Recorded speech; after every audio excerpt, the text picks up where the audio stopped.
The community of controllers cannot control what comes out of that person's mouth when they key up. It's super frustrating. And it happens on a daily basis where you're in the Tracon and somebody says something on frequency and everyone else goes, "What did you just say?" Ready.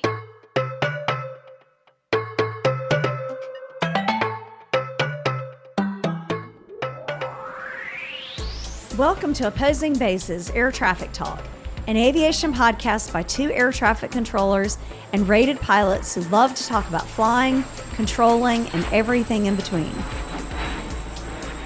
The show is for entertainment purposes only and should not be used as a substitute for your instructor, your supervisor, the FAA, the NTSB, or your CAT.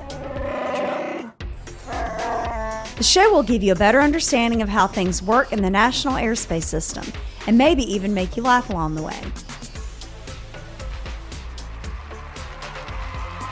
Please welcome retired Army pilot Alpha Golf and first officer at Penguin Airlines, Romeo Hotel.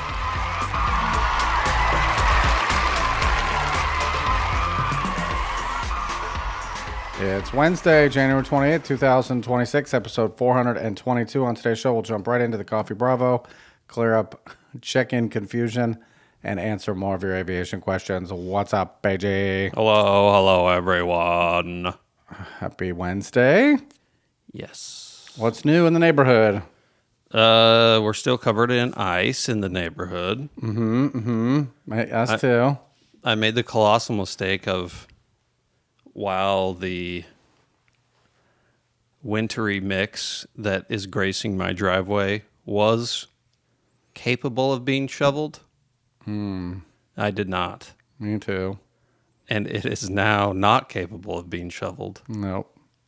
Only the sun will remove this layer now. Is your house south-facing?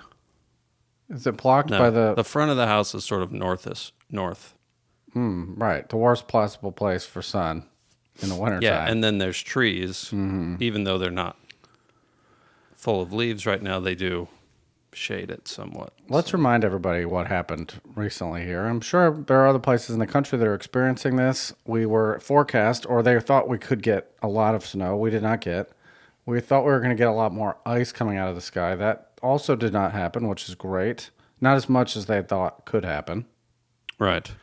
But we did get that wintry, icy mix that has since been walked on, driven on, Yes. and now it's packed into this wet, turns into ice overnight, and now it's just like a solid sheet of ice on the streets. Yes. And it's not getting warm enough during the day to really do anything. Right. And if you want to make fun of us because we live in the South and they do treat roads here, that seems to have worked on the bigger roads. I did venture out. They put this pre-treatment on there. It's like a saltwater mix of some sort. But they don't do secondary roads. So if you have to turn more than twice from a highway to get to your house, You're on ice. You're on ice and you need the sun. That's just the way it is here. That's the way it is. And usually after these events, we have some warmer temperatures. I think it gets above freezing for like 10 minutes today. Right. Yesterday, the around freezing temperatures did help. You know, the pavement warmed up and it made it worse for this morning, but there's progress being made in the removal of, Right. an inch of ice, which I spent the better part of yesterday getting off my driveway. It's 1 inch ice blocks at a time. Just move them off the driveway. Right. Yeah. Yeah. Unless you live way out in the boonies, though, for me, my drive to work, 98% of it is on dry pavement. What's the runway situation? We have one. One out of the 3 services. Yes. Black. You could see it. It looks normal. I have not been to the tower, but yes, I think it's dry. Yes. Okay.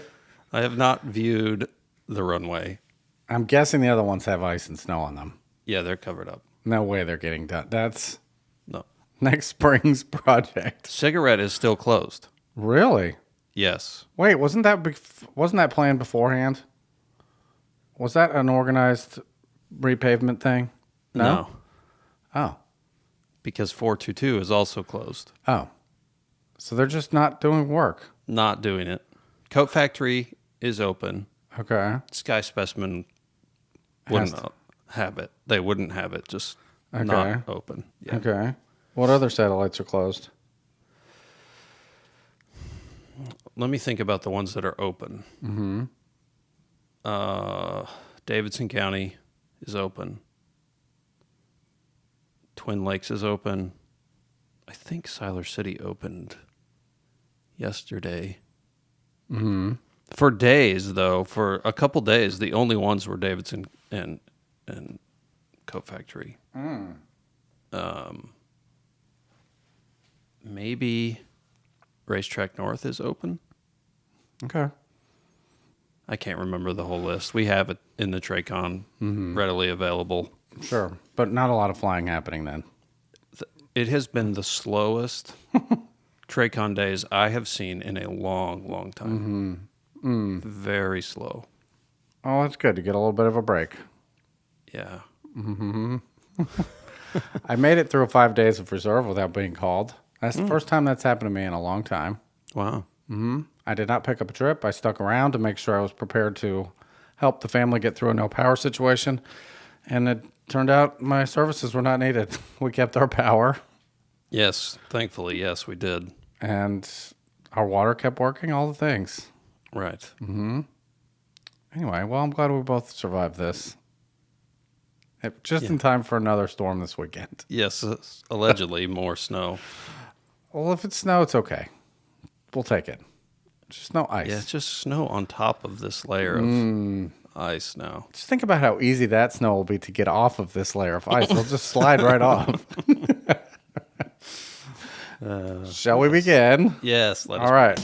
Since OB422, we have some new members on the Penguin Iceberg, the Penguin Club at Supercast, Mike Juliet and Romeo Victor. And we got a PayPal drop from Charlie Lima. I think we have an announcement in there too. If you've been enjoying the show, you can take it to the next level by joining our premium feed on Supercast. Supporters get on-time episodes with no delays, our back catalog, access to our live stream recording like right now, and bonus audio like AG's Chinook episode released a few days ago. You get a direct line through us, through our supporter-only email, and you keep the show community-supported and ad-free. Ad-free, everybody. You can learn more at opposingbases.supercast.com. Thank you, everybody. Thank you.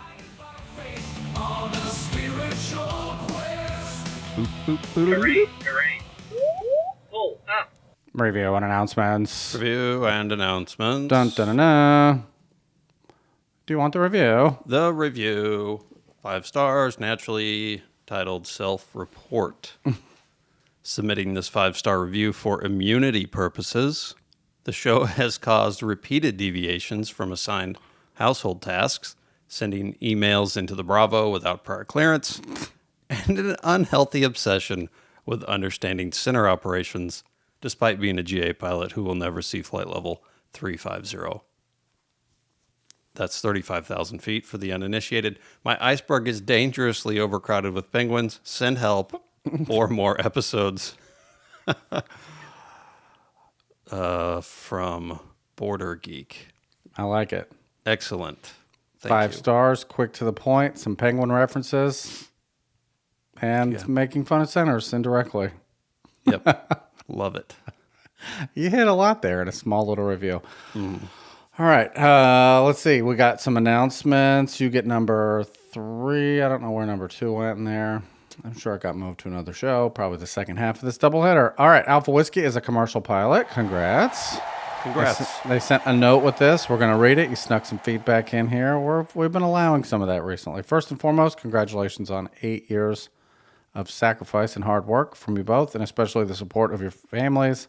As a newly minted commercial pilot, I know the support of your family will make or break your dreams. Your insight and insight of all the contributors to the show have been instrumental in growing my iceberg and keeping the penguins fat and happy. A little over 2 years ago at the ripe old age. I love this line. This is why I kept this. You have a writing in your future, my friend. This is so well done. Let me read it.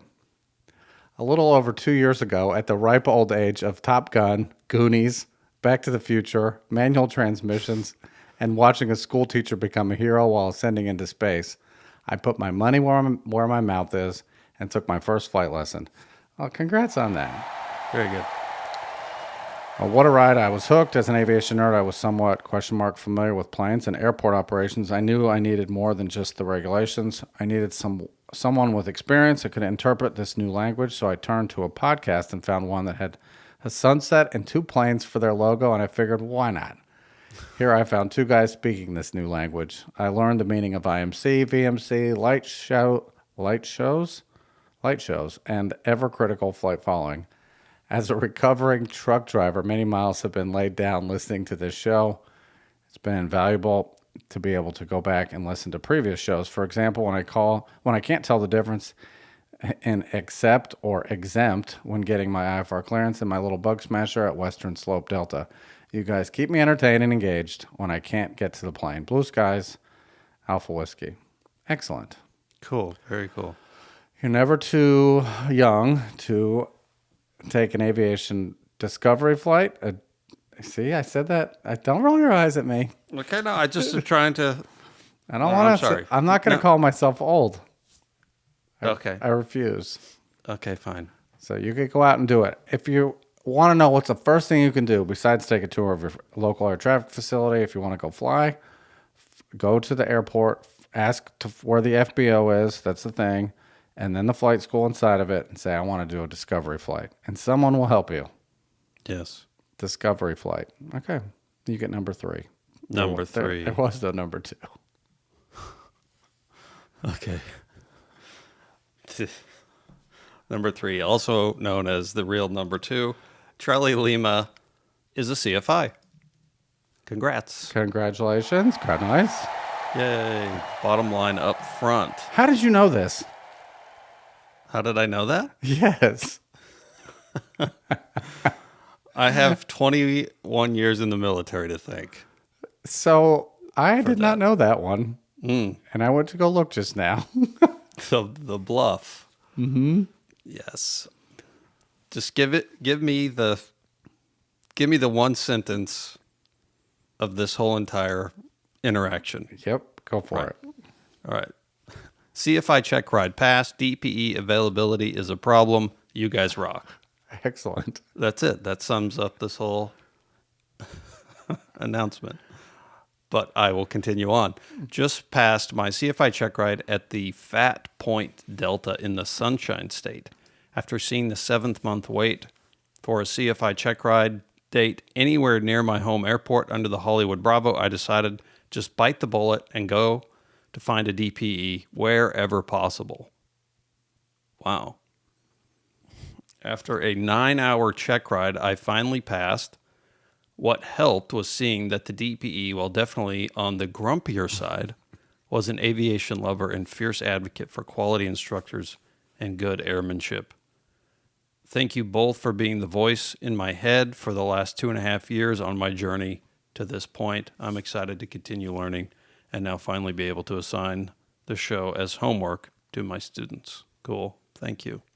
Congrats. Yes, congrats. Part 61, civilian, non-Part 141 instructor check rides are known to be, or could be very long. Long oral examinations and very long flights. And it sounds like you went through a very long one. Mm-hmm. That's too long. That's too much. It is too much, but you're stronger for it.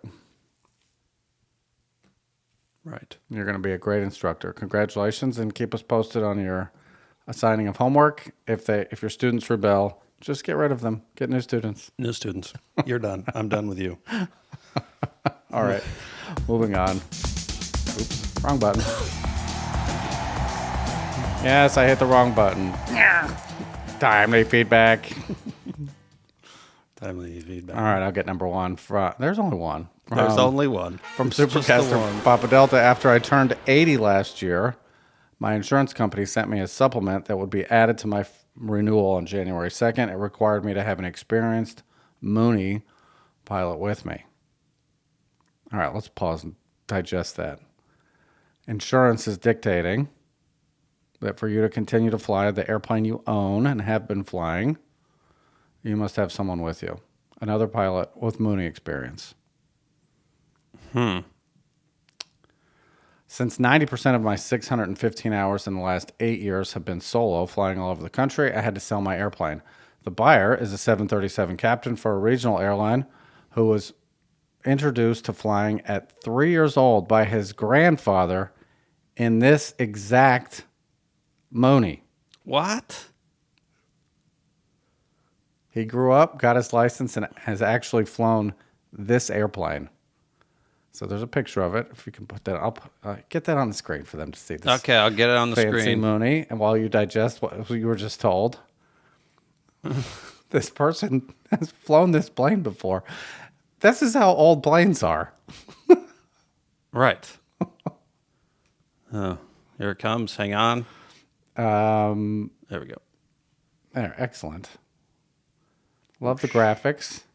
That's probably part of your logbook all over the country. Great. It's a beautiful looking airplane. And you sold it back to somebody who has experience in that airplane. Amazing. His grandfather. The person who bought it, his grandfather was the one who flew it. I just want to let that simmer for a second. Hold on. What? Did I mishear that? The buyer's a 737 captain who was introduced to flying at 3 years old by his grandfather. Oh, In that plane. wow. Oh, sorry. I'm scrolling. So he was I'm scrolling 3 in that graphic around. plane with his grandfather. Wow. I think that's a great story. It is a great story. There could And be a movie about it. It would be very emotional. It would have, deep, heartfelt music. There would be a montage of flying. Everyone would love it. do you have any comments about... I feel sad for this pilot having to sell his airplane at this age, having all this experience. What do you think about that? I feel that way too. I don't want to tread on toes here on the insurance, industry, but man, sometimes it feels like they just kind of run the show. So what if you just dropped insurance and said, okay, have a nice day. I'm not going to have it anymore. You can't tell me what to do. I own this plane. I'm going to fly it. I suppose that's one avenue. I'm not sure. You just don't have insurance. I don't know. Is that like having a car where everybody's supposed to have insurance except for the people that you have to pay for with your uninsured motorists fees? It seems like you would be allowed to carry liability. But not whole insurance. Right. Without this caveat. Eventually at some point, all of us have to stop doing the flying, the driving, all the things. So it sounds like you took this notice as, all right, now's the time. I don't want to do this. I don't want to participate in the, bring another pilot along. How logistically impossible would that be? Yeah, right. Especially with personal flying. Oh, I'm just going to grab the neighbor. He happens to... That's not a thing. So the insurance kind of knew. We'll make this seem like it's possible, but we know it's not. So Yeah. you walked away from it. The plane is in good hands. You're keeping a relic alive, an older, amazing airplane, and I'm sure the new owner will get a lot of good use out of it. This story is mirrored in my story of buying this 99 Land Cruiser. Uh-huh. And the previous owner didn't really want to let it go. But their wife, the insurance company, said, you have to let it go. And so you are worried about who gets it and will they take care of it. And I think here you can rest assured that it will be taken care of and loved. Excellent. Well, thank you for sharing the picture, and Godspeed to you, my friend. Yes. All right, moving on. Fancy jet music.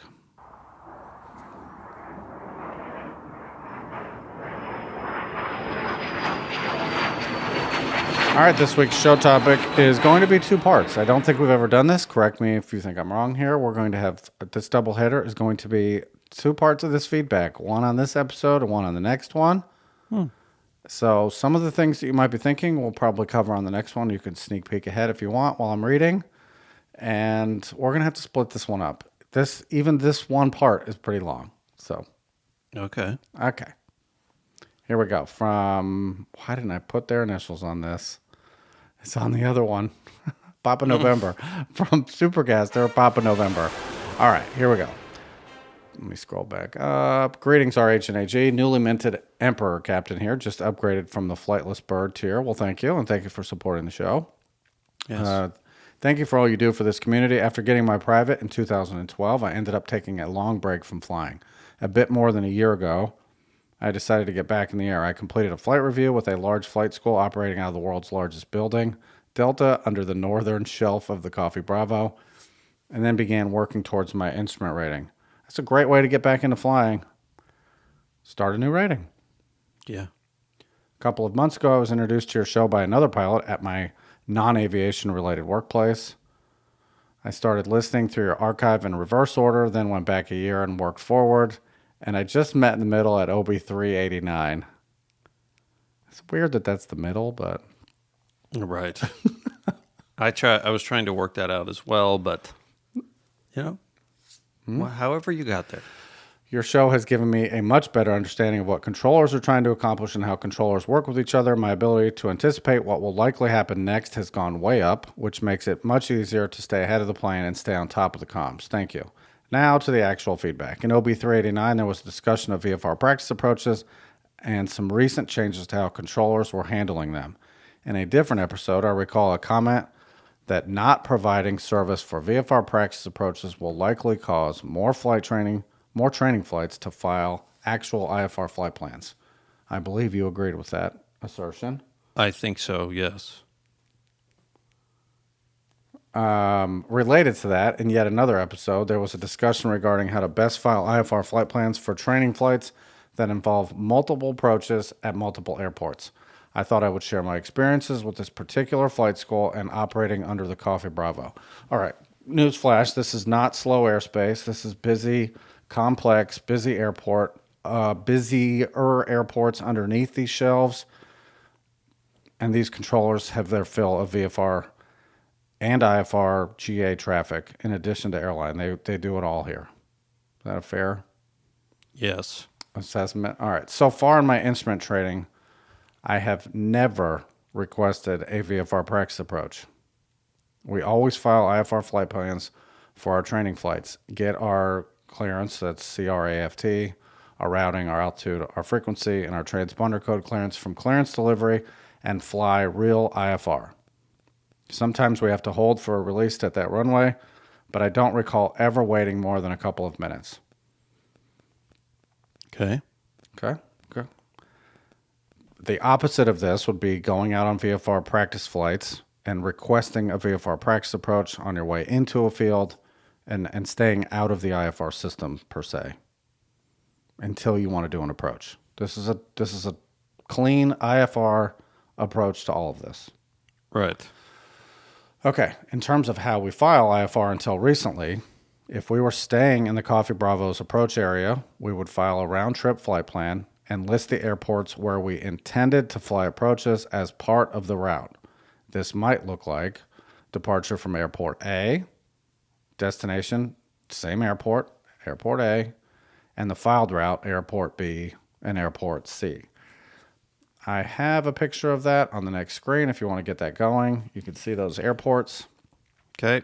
I'm on it. I tried to use made-up airport names. We just did that with letters, but it turns out that Kilo Alpha Alpha Alpha and Kilo Bravo Bravo Bravo are, in fact, real places. So I gave up. Please anonymize these as you see fit.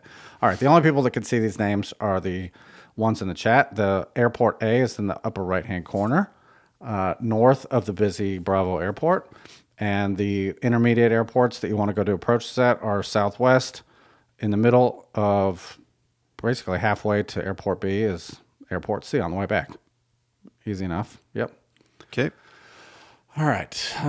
This was one of the valid methods I believe you mentioned on your show, as long as the flight would remain within a single TRACON's airspace. All right. I put some blue here for us to kind of stop and talk here. If you filed A to A with B and C attempts in between, and you stayed in their airspace, this is totally a workable solution. Yes. The first tower, which is a towered airport, the airport A is a delta, and even if you were leaving from airport B or C, this would still work because the original approach controller would see you coming back to that. They would see it on a strip, and they don't have to automate it to another facility. How do you find out if these airports are in the same? Well, local knowledge, number one, but the approach facility listed on a non-towered airport should be the same if you want to try to match them up. Like, I want to stay in this sandbox with this approach facility. That's how you can do that with the approach facilities that are listed on the plate. And the more you fly in that area, the more you realize, hey, if I go too far this way, I go into another facility and this kind of clogs up the automation mess. Right. So let's reiterate. If you don't have to flash it to a facility that touches us, at Triad, that's Duke, Mountain, Metroplex, or Vietnam, as long as you don't have to flash it, you can keep them in-house. What do you mean by flash it? Automate. Handoff. Hand it off. Yeah. Okay. Flash is just making it blink on their scope. Right. So that they can take the handoff, which is a way we describe what automation actually is. Yeah. We're good so far? Yes. All right. On a recent flight, we received feedback from the approach controller that if we intend to do an approach at an airport, we should file that airport as the destination. All right. So up until this point, they had been filing A to A with B and C in the middle. Now this controller in the middle of a flight says, file airport B as the destination. I'm going to let you digest that for a second. Okay. I got to scroll up so I can see Yep. I'm going to dump this off of here. Okay. No, yeah, that was good for that, being up there for a minute. Okay. We're at the paragraph with the flight supervisor. I'll read. You'll catch up as you see it. Okay. All right. Our flight supervisor, who is basically the chief flight instructor at our site. This school has several sites in the region. Happened to be in the air and on frequency when we received this feedback from the controller. My instructor talked to that flight supervisor on the ramp after the flight, which prompted them to call the TRACON for guidance. We're going to kind of get into some of the things that this advice. Let's just talk about the advice. The approach controller said, hey, if you want to do an approach at airport B, just put that as your destination. Okay. But, okay. IFR. I want to make sure I didn't IFR. miss something here. Okay. Go ahead. All of these are contained inside of Coffee Approach. Correct. Not even a boundary airport. It doesn't sound like it. No. Okay. Yeah, I don't agree with that. Okay. That's what this part of this episode is going to be. Okay. All right. I put a note in here. Your mileage may vary on this, so use caution. It works, but it does require some additional conversation once you get on with the approach controller. We're going to talk about that. All right, they continue. I believe he spoke to a supervisor at the TRACON, and the guidance they provided is to file the first airport where we intend to do an approach as the destination, no round trip, no second or third flight plan. Presumably, we would then communicate our intentions after the first approach to the controller while in the air. Which I would hope they knew beforehand. This is why I'm not in love with this, but if this is what this approach facility wants you to do, we're going to talk about why today. You're rolling your eyes a little bit. Well, I just am trying to wrap my head around the reasons for this. Okay, let's just continue on. Okay. My first concern in this is, are they issuing a new clearance? So you got your first clearance from a Delta airport. They cleared you to airport B. You're IFR. We're not doing VFR practice approaches. So when you go tell this approach controller, hey, I want to come off of this airport and go do two more approaches, one at airport C and one back at A where I started, I would think they would be a little bit annoyed by that because they're going to have to re-clear you. You need a clearance. Yeah, and if they're not, it's wrong. Correct. If they're not re-clearing you, it's not correct. Okay. On my most recent flight, in an effort to make my strip as informative as possible to the controllers who would see it, this is where you could fill in the blues here as I Okay. read it. This is how this person filed to try to appease this advice they got mid-flight. Okay. Your departure airport is Airport A, Class Delta. They filed to their first Airport B that they want to do an approach at. And then they filed an alternate, which was the second approach airport. Controller has no idea. 0. Has no idea that you've done that. The second alternate they filed was returning to the departure airport. So back at Airport A. Not seen by the controller. Right. And the filed route they filed was the initial approach fix of the first approach we intended to do. So Airport A to a 5-letter fix to Airport B. Do you think the controller can see that 5-letter fix? Not the one in the Delta, but the one downstairs who's working radar.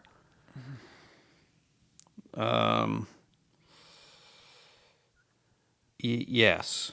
Okay. Yes. When a proposal off of Triad for a flight like this, inside or outside of the airspace, prints out. Tower says clear for takeoff, scans it down. This flight plan comes out of the printer. It is all of the points in the route. Now, that is from the departure printer. Mm-hmm. Out of the NAS printer, Down in the radar room. an arrival strip will also print out to the destination. If in this case, Airport 2 or your first approach airport, it would print out a strip with that airport. As soon as the airplane tags up off of Airport A, Yes, and there is going to be nothing else on it. it's just going to say the arrival airport. Yes, no alternate, no second alternate, no nothing. So unless now- you put remarks. Now, The downstairs in radar, now this is a little bit different because this isn't the same facility, but at Triad, now that controller is going to have an arrival strip that comes out right after you tag up for this other Now, airport. we typically toss that. Right. It gets tossed. And then the departure strip, which is probably going to be the one they hold on to the whole time. Yeah. All right.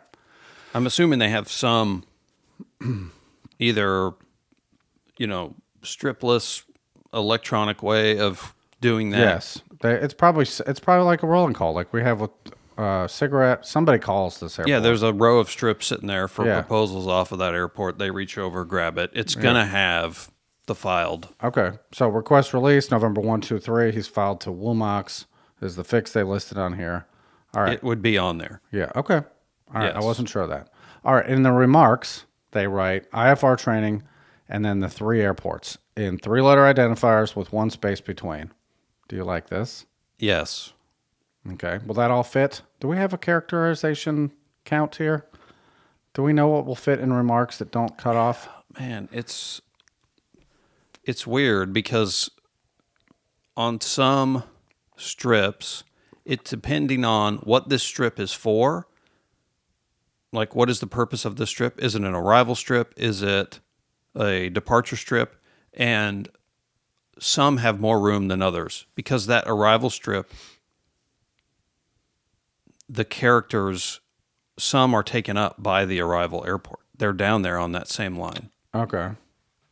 I'm pretty sure. Is BK if BK's in the chat, he'll tell me one way or the other. I have a on that. lampshade behind me with a bunch of strips. I was trying to find an example real quick. But there is just know that there are formats of strips that cut off, so you're going to lose. But it's like 13 to 15 or 13, somewhere around there. Characters.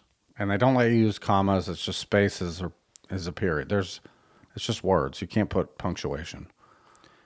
Yeah, as abbreviated as you can make it, and it would still make sense. Perfect segue for you to go underneath the map and continue there. Okay, under the map. Just as an example here in the remarks, if it did say IFR and spelled out the whole word training, I would put that into p&gt or something like that, just to try to shorten it up. All right, here we are. Putting IFR training in the remarks seems to be accepted practice at my flight school. Practice approaches, kind of like I said, PRAC, APPS. You could even drop one of those P's, I think. Then the airports should also work. That should work. We've talked about in that remarks section, if you have room, you can even do, well, see, this is a little bit different because this method requires that those airports be in your flight plan. And then you just list the approaches to the runways. And it becomes super obvious what you're trying to do. They continue. Adding airports to the remarks was one of the suggestions I believe you made on the show when discussing how to file training flights, which is why I put those after the IFR training in the remarks. Yes. I think that's... You're at least conveying that this is not an A to B and it's done. Because that is the part of this policy from approach control that I don't understand. I don't like. Internet searches seem to imply that the alternate airports I put on my flight plan do not appear on the strip the controllers see. Is this correct? Yes. They have no visibility regarding alternates. That isn't entirely true. We can go in and there are fields that you can go and type in and access the rest of this information, but it is not that is not normal. And how many people would know how to do that? You? Yeah, and then even then, I usually do it so infrequently that I have to go look up what the command is. It's just so uncommon. Okay. Yep. Yeah. So we won't get into that about the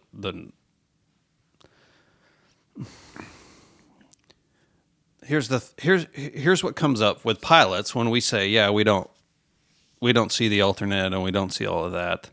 They're like, well, then what is the point? Why are we doing this? Which is a great question. It's not that it's invisible. It's just that how have we said this before? Carefully. There is a difference between what is a regulatory requirement for you to file. We're not going to get into the weeds on when you have to file an alternate. But if you're putting airports in those fields, use caution.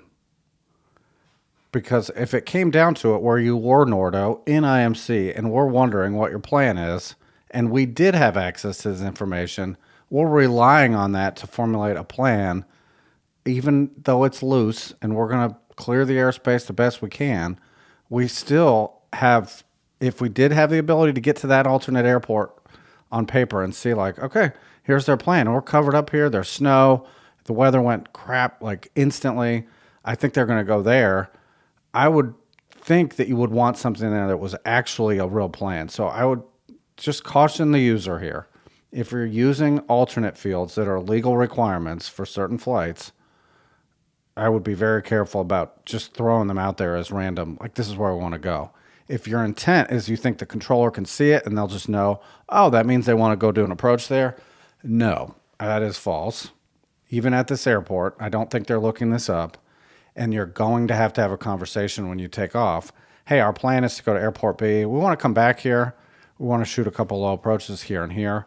All right. And if it's the same controller the whole time, no big deal. But this can get somebody in the background, an attorney is saying, be very careful what you put in that alternate field, especially if it's actually required to be filed. Yeah. Yeah. Great point. Yes. Use caution.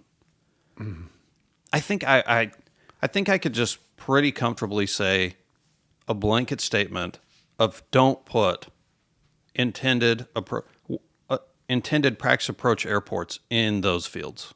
I agree with that. Just don't put them in there because nobody's seeing it.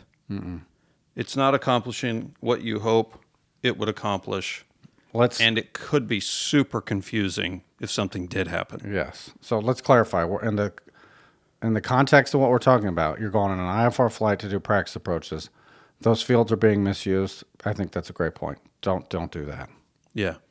Especially since the controller can't see it. It doesn't help them paint this picture. No. Okay. We stopped enough on that one. We have more to talk about. Okay. All right. Keep going. The internet. The internet is also not able to reliably answer how many characters can be included in the remarks and still be visible to the controller. Would the controllers have seen the airports I added to the remarks? Yes. I think so. They at least would have seen practice approaches or instrument training, however it was. I don't remember now how it was listed in there. IFR training flights. IFR training flights. They would have seen something to at least, if it cut off, they could go and request the whole thing. Yeah, it tells the rest of the story. It got cut off by our printer. Right. Okay. They might see the first one or the first couple, and that's at least enough of a prompt to go and look up the whole thing if there is more.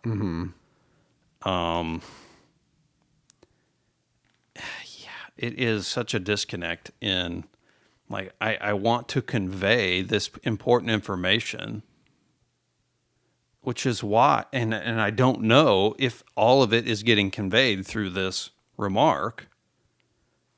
There's really no way of knowing except doing an actual test with an actual flight plan. You could do that. Do this same flight plan and start typing a sentence. I want to see when this cuts off. When I call you for my clearance, tell me when this got cut off. Right. Put that in your remarks. Hey, this isn't a real flight. Remove it. I just wanted to see what, for our own sake, what we can fit in here.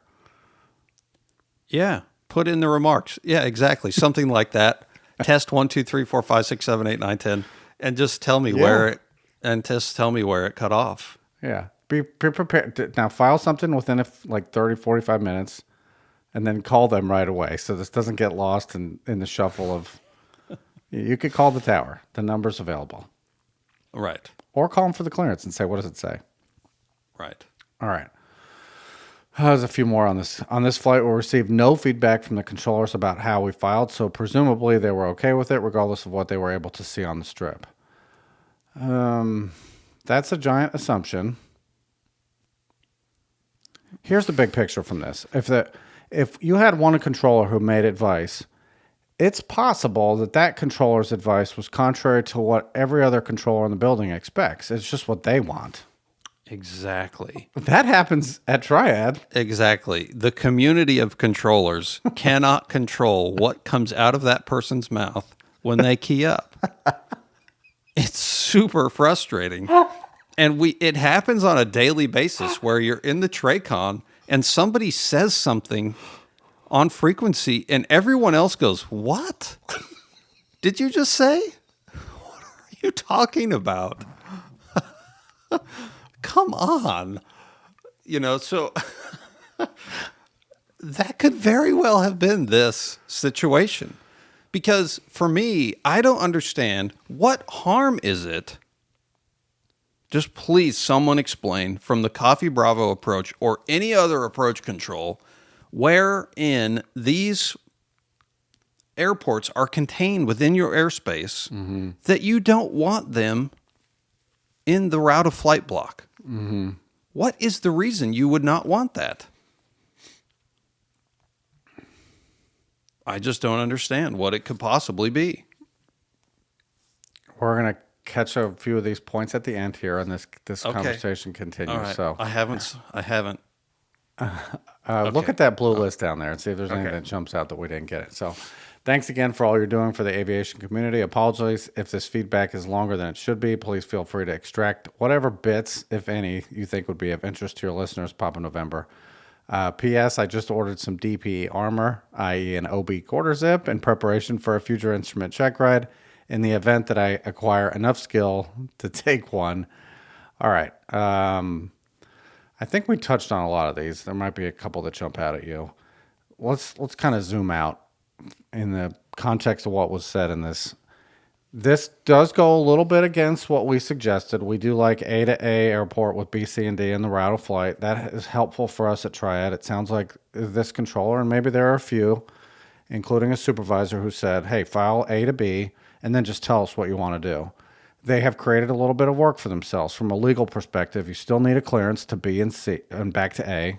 So you need from B to C and C to A. You would need that.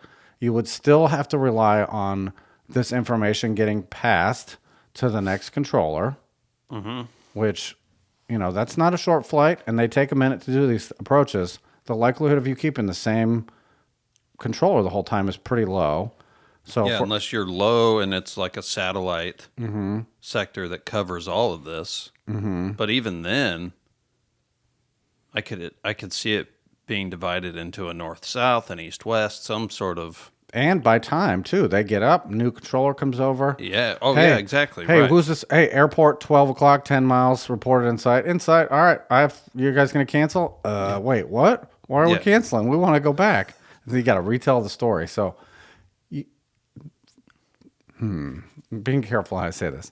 I love that somebody spoke up and said, if this is what you want to do, we would prefer you do it this way. Even if everybody in the room was like, why are you talking? Shut up. At least they tried to give you something. All right.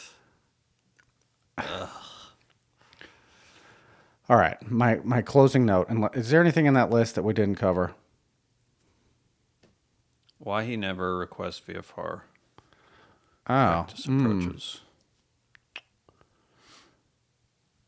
Is this because of the change that took place where maybe you're not really getting the full service? Or they had an instructor that sees the benefit of being IFR the whole time. Let's do it. Let's be in the system. And in this airspace, in this geographic region, you would severely limit the days where you could go do this VFR if your policy was, we're never going to do IMC, approach, because it's frequently IFR all the time, especially this time of year. Okay.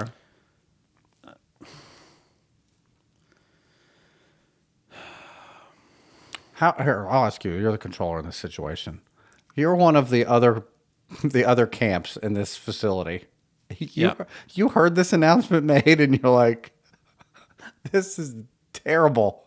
Yeah. What are your concerns when that guy comes off the airport and you see this? It's a training airplane that you guys work every day. It's a flight school. You know the airplane is just like the small list of airplanes you have at Triad that are training. What are your main concerns knowing that they only filed Airport B? That this is not what they're really wanting to do. Uh-huh. Now, in this case, I can discern from the remarks that there is some other thing going on, but now, does your clearance from departure Delta match? No. Why would departure Delta clear you? They wouldn't. They're not. They're not. So how would you keep track of where you cleared them to? Onesie, twosie? Like, all right, I'm clearing you to Airport B. When you come off of your low approach, we'll clear you to Airport C?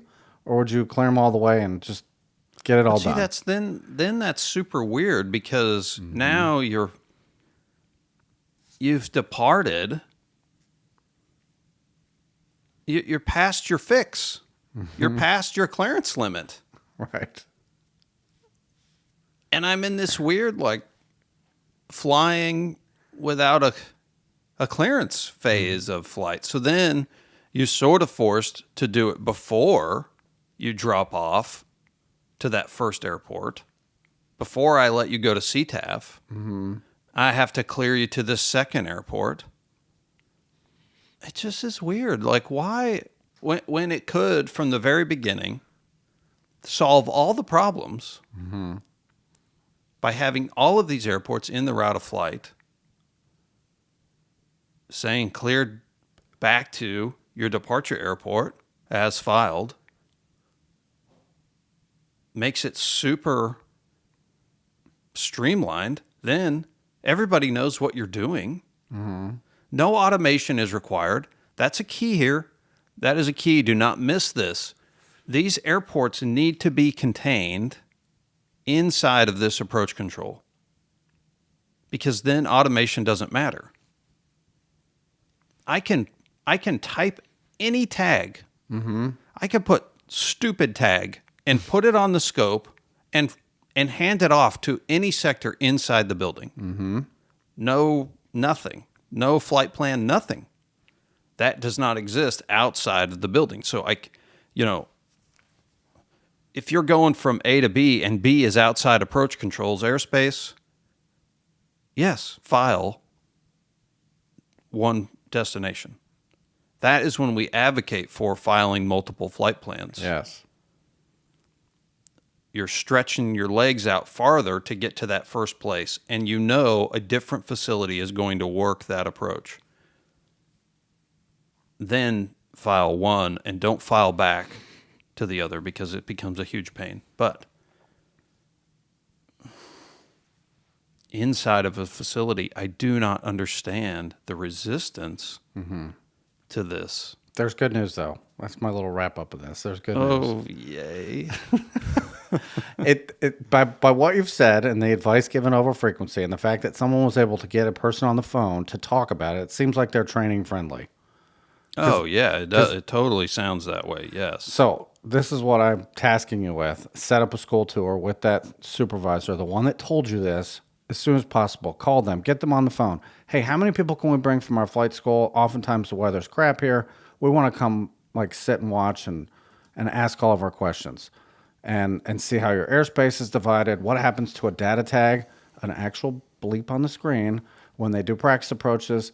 Just get all of that stuff out. Find the person who gave the advice over the frequency if you can, and end all of the assumptions in one visit. Now, everybody at your school, disseminate it to the ones who can't come. Everybody's on the same page. This is what they told us to do. This is why, which is the big important part of all this. Why do they want us to do this? AG and RH think this is weird, but they're going to explain to us why they like this here. What are the implications with an IFR clearance? What's our clearance limit? What are we expecting to get? What happens if we stop? What happens if we do a low approach? All those things. Just get it all out. And some of those questions we're going to answer on part 2 of this, but I encourage you to go sit and meet these people. They seem like they want to help you. Yes. Yes, I totally agree.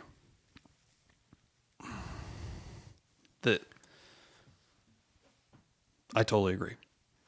You're gonna get the answers to this, and the why did this person tell us to do it this way, and why would we not do it the other way? They're gonna shut the door and they'll be like, "Look, okay, we got it. Okay, you got the guy, that guy. Okay, we're sorry. We love you. He's off. We today. love him too. We love him too. But there's some misaligned, He did that on its last day. He knew it would create a ton of extra work for us. He retired. He knew it would create an entire OB episode of confusion and chaos. Okay. We're going to cover more of this. Okay. But I think now that's a good place to end. All right. You good with that? I'm good. All right. Papa November, great feedback. We'll continue on the next part, on the next show. Moving on. I hit the right button. Yay. Feedback time. Feedback. All right, this one's audio from Supercaster Charlie Papa. Happy New Year, gentlemen. I did a very long 30-hour cross-country over the holidays and had 2 questions for the pod. Thank you for sending in audio. We're going to play it. And please don't call us a pod. I don't know why that word just bothers me. You don't like that? No, I don't. All right. All right. The show? A pod. The show. I'm trying to find the alternate. Look, you didn't list it. this will didn't be a twist it. part of every feedback from now until forever. Yeah. So I'm going to stop there. I'm ready to hit play on the audio when you are. I am ready. 1, 2, 3. Hey, RH and AG. Happy New Year. Have two questions for you. Over Christmas and New Year's, did a cross country from the Penguin Bravo all the way over to around the Sun Devil Bravo, and heard a lot of new things I don't hear in the Northeast that much, or haven't picked up on, or maybe just a lot of time on the radios. But one question was, I noticed a lot of commercial, but I guess what seemed like commercial pilots, when they did check-ins, they'd mention the heading they were on. I don't know if that was just around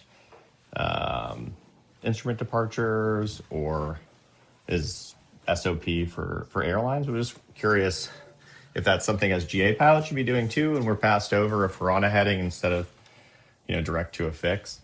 So any thoughts or comments there would be interesting. The other question I had was sort of just if I did anything wrong.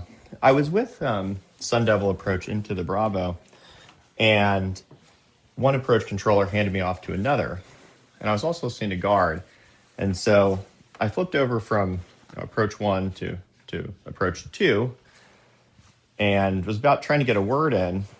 Maybe 5 seconds went by, and then over guard, a different approach controller told me to switch to, if I'm up on guard, to switch to a different approach. So let's call it approach 3.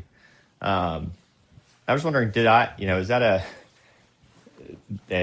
does that happen often? Is that I should have just somehow butted in on the first one I was switched over to, or was this maybe kind of a supervisor, or they kind of just let things get a little loose with the piston flying into their big Bravo airport. So curious there, and sort of I didn't get no one was upset afterwards, no pilot deviation or take a number or anything, but I was just I was confused, surprised to be kind of switched frequencies over guard in such a short period of time. So would love any perspectives on either of those two questions. Thanks a lot. Excellent. Thank you for sending the audio and taking the time to hit record and do that. Go. You get first dibs. All right. The heading at check-in. There could be a lot of things going on here. Probably, well, one could be weather. It's dynamic. There's a lot of vectoring happening around weather. And instead of having to coordinate every plane over and over and over, hey, this guy's on a 120. Hey, now they're on a 110. Hey, now this guy's back on a 120. Whatever it is, because dynamic coordination, which is I call the center and I say, hey, all of my south departures, going out to Carowin are going to be on a 180, climbing at 12, your control. Done. Okay, great. Well, that works until it doesn't. And now I got to have, maybe I got to push farther to the west. And now my heading needs to be a 210 or a 220. Well, now I got to call back and say, okay, now I need a 220. Instead of doing that, sometimes we call up and say, hey, they're just going to be on a heading. They're going to be on a heading, climbing to 12, your control. That part's important. Your control is super important. Yes. You hand me control, get control all the time. Yes. Okay, so that I assign you a heading, flight heading 220, contact Atlanta Center, check in with your heading so that they know what you're doing. And I didn't have to call them. You have to call them anyway. Saying 2 extra words is not a huge deal, but it keeps me from getting in their ear. So that could be going on. It could be that is the SOP or the LOA that assigned heading and you tell them to check in. That could totally be the procedure. I don't know. If you're a VFR and they have no idea where you're going, it could be helpful for them, the next controller. You know, they don't have enough data on the screen to see what direction you're generally headed. It could be helpful for them. Yeah. And in VFRs that don't file, you know, you don't have to. You could file A to B with 300 miles in between. Every controller doesn't know where every airport is. And if you're navigating over, you know, around weather, it could have been the reason. Hey, we turned to a 90 heading to avoid some weather. All right, contact Duke on this frequency. Let them know what heading you're on. It lets them know that now that controller hears you and they know you're not technically on course. You're just maneuvering for whatever. That's a great, yeah, that's a great point because so now you check in with Triad or you check in with Duke, I'm sorry, and you're on a 90 and they don't know what the airport is, which is the most believable thing that we've said in this entire show. Like there are 6 airports east of Duke, okay? You could possibly be going to. Before you get to ocean. Right. Before you run out of land. And so telling Duke that, hey, we're not direct. I'm on heading to do this thing is important. It is important. So, yeah.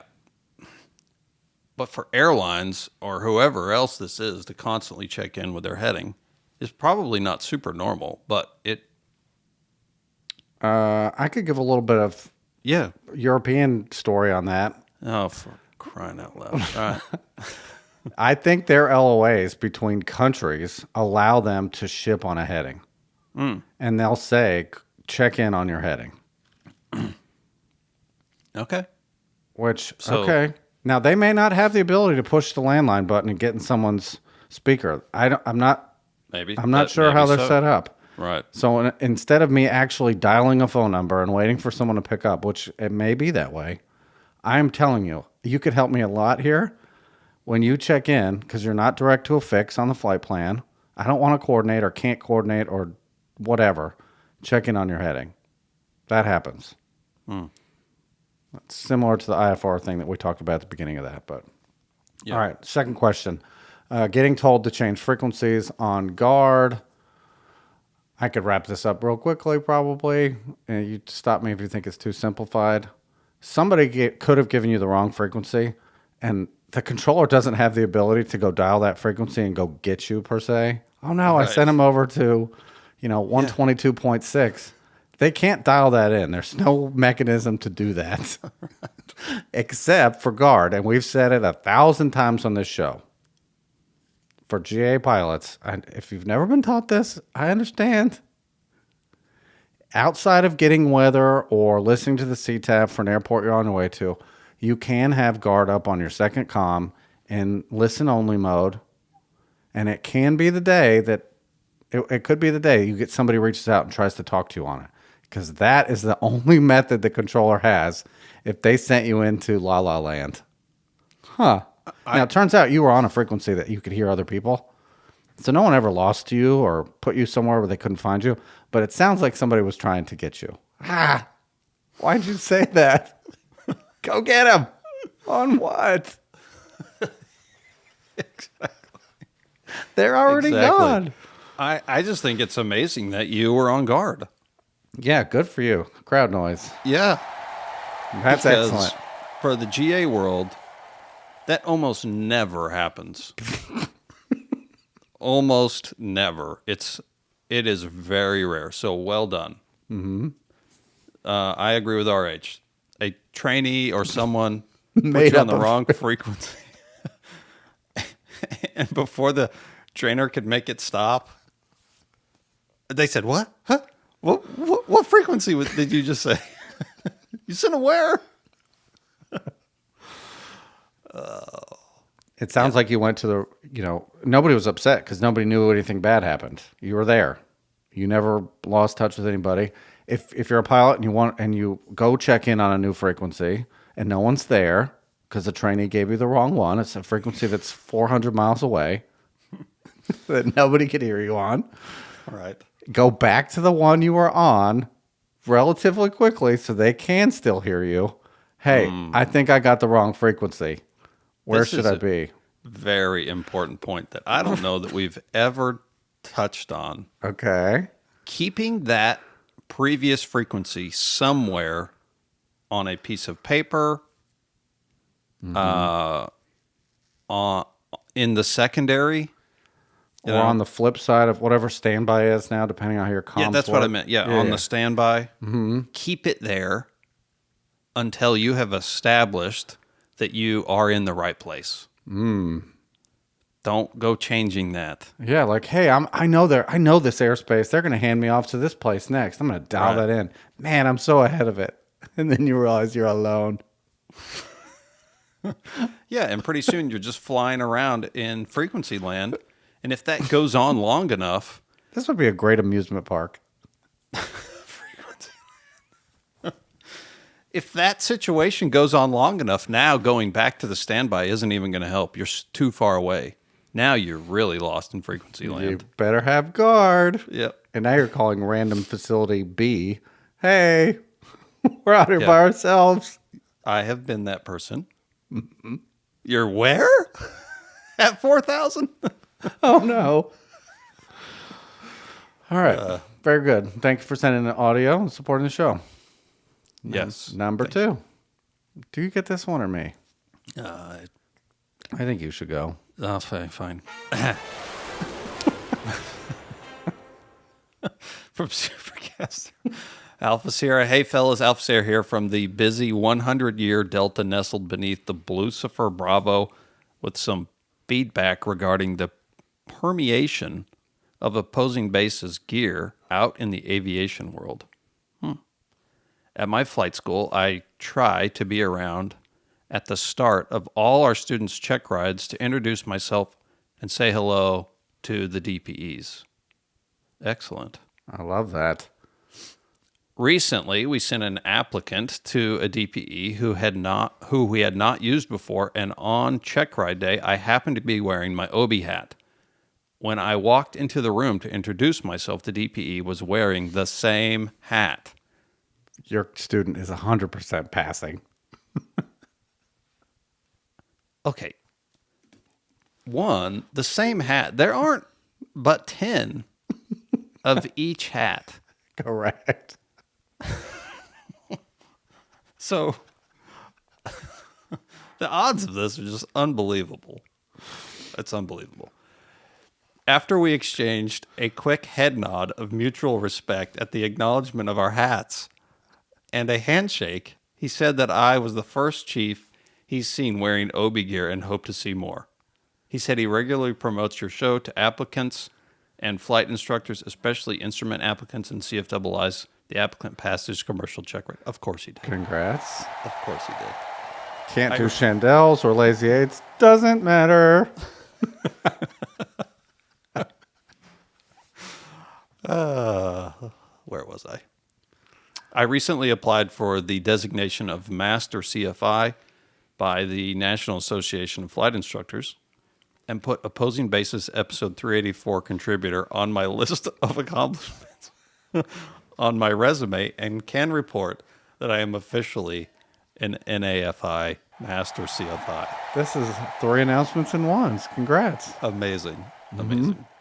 Similarly to the feedback I gave on your career day episode, I created a presentation for the FAST team. That is, I don't know what it stands for. FAA safety team. Oh, okay. It's a local- FSDO organization. Mm-hmm. Yep. An arm of the FSDO. An arm of the FSDO that does training. I have worked with them before on local pilot briefings and a couple of different things. So, a presentation for the FAST team for flight instructors about maintaining professionalism and continued growth during industry slowdowns, and was invited to appear at the NAFI podcast More Right Rudder to give the presentation. Cool.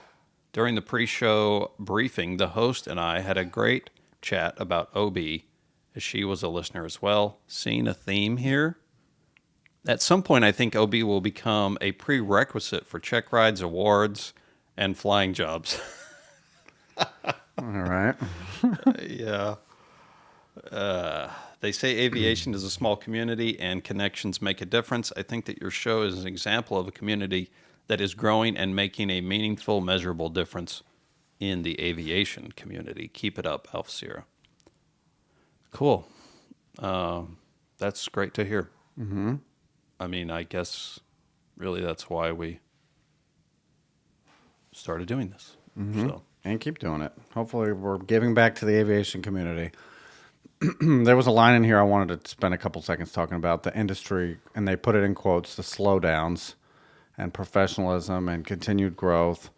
And I'm one of my, well, I won't say one of, my favorite instructor, the most valuable in terms of where I'm at today, is a full-time instructor, and she loves to teach. She loves doing her job and having great students and holding them accountable for being great pilots. And that's something that I think is easy to lose in a time where maybe you didn't think you'd be spending this much time on the instructor building, time building phase of your career, because the airlines have gone back into, I think, accelerated still growth, but certainly a slowdown considering the past 5 or 6 years. So I think it's great that you're emphasizing that. It sounds like you're a full-time instructor. This is your job. This is your thing, and you want it to be done right. And I think that's great.